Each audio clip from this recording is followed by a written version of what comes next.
Hello students, welcome to the PND coaching classes learn easily and smartly.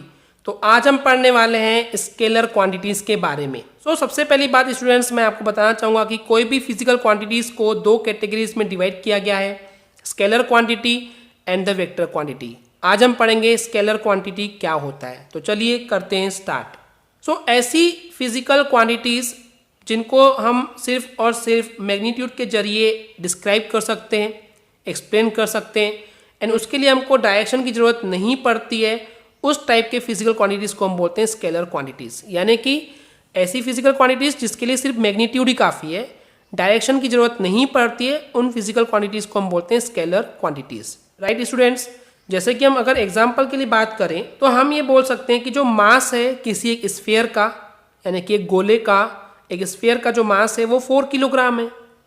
तो ये जो sentence है वो अपने आप में कंप्लीट है, उसको और कुछ डिस्क्राइब करने की ज़रूरत नहीं है। राइट। तो बेसिकली किसी भी ऑब्जेक्ट या बॉडी या स्फीयर के मास को डिस्क्राइब करने के लिए हमको डायरेक्शन की ज़रूरत नहीं होती है। तो इस तरीके से हम ऑब्वियसली बोल सकते हैं कि जो मास है एक स्केलर क्वांटिटी है। क्यों? क्योंकि हमको सिर्फ और सिर्फ मैग्नीट्यूड की ज़रूरत पड़ी, डायरेक्शन की ज़रूरत नहीं पड़ी। ओके स्टूडेंट्स, जैसे कि यहाँ पे कुछ और एग्जाम्पल दिए हैं कि कौन कौन सी क्वांटिटीज़ जो फेमस हैं और वो स्केलर क्वांटिटीज़ के अंदर आती हैं। तो वो हो गया length, volume, density, time, temperature, work, energy, electric current, electric charge, resistance, potential, specific heat etcetera. और भी बहुत सारी फिजिकल क्वांटिटीज़ हैं जो कि स्केलर क्वांटिटीज़ की कैटेगरी में आती है। ओके स्टूडेंट्स, तो ये थे examples of the scalar quantities. ये आपको पता होना चाहिए, एंड ये इसलिए स्केलर क्वांटिटीज़ है क्योंकि इनको एक्सप्लेन या डिस्क्राइब करने के लिए आपको डायरेक्शन की ज़रूरत नहीं पड़ती है। ओके, तो ये आपको एक चीज़ नोट करना चाहिए स्टूडेंट्स, ये आपको पता होना चाहिए कि कोई अगर हमारे पास स्केलर क्वांटिटी है तो उस स्केलर क्वांटिटी का जो डिस्क्रिप्शन है वो कंप्लीट होता है, कंप्लीट हो जाता है अगर हम सिर्फ और सिर्फ उसका मैग्नीट्यूड बताएं। ओके, मैग्नीट्यूड में क्या क्या लगता है?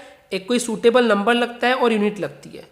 तो अगर कोई स्केलर क्वांटिटी है उसको हम नंबर के थ्रू और यूनिट के थ्रू डिस्क्राइब कर दें, ओके, तो इसका मतलब वो एक स्केलर क्वांटिटी है और इसके जरिए वो कंप्लीट डिस्क्रिप्शन पूरा हो जाता है। तो बेसिकली स्टूडेंट्स, जो स्केलर क्वांटिटी होती है, अगर हम उस स्केलर क्वांटिटी का नंबर बता दें कितना है और यूनिट बता दें यानी कि मैग्नीट्यूड बता दें, तो उस फिजिकल क्वांटिटी का या उस स्केलर क्वांटिटी का डिस्क्रिप्शन कंप्लीट हो जाता है, उसको डायरेक्शन की ज़रूरत बिल्कुल भी नहीं होती है। ओके, तो बेसिकली क्या है स्टूडेंट्स कि ये जो स्केलर क्वांटिटीज़ हैं उनको सिर्फ और सिर्फ स्केलर्स भी बोल सकते हैं। ज़रूरी नहीं कि स्केलर क्वांटिटी बोलना है, आप उसको स्केलर्स भी बोल सकते हैं।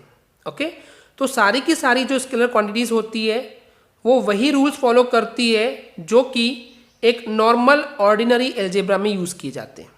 जैसे कि आप ऑर्डिनरी एल्जेब्रा में addition, subtraction, multiplication, division, differentiation, integration करते हैं, तो सेम उसी टाइप से आप इन स्केलर क्वांटिटीज़ का भी addition, subtraction, multiplication, division, differentiation और इंटीग्रेशन कर सकते हैं। इसके लिए कोई नए रूल्स, कोई चेंजेस नहीं है, क्योंकि ये स्केलर क्वांटिटीज़ हैं, इनके लिए हमको सिर्फ मैग्नीट्यूड ही बताना पड़ता है, डायरेक्शन की ज़रूरत बिल्कुल भी नहीं पड़ती है।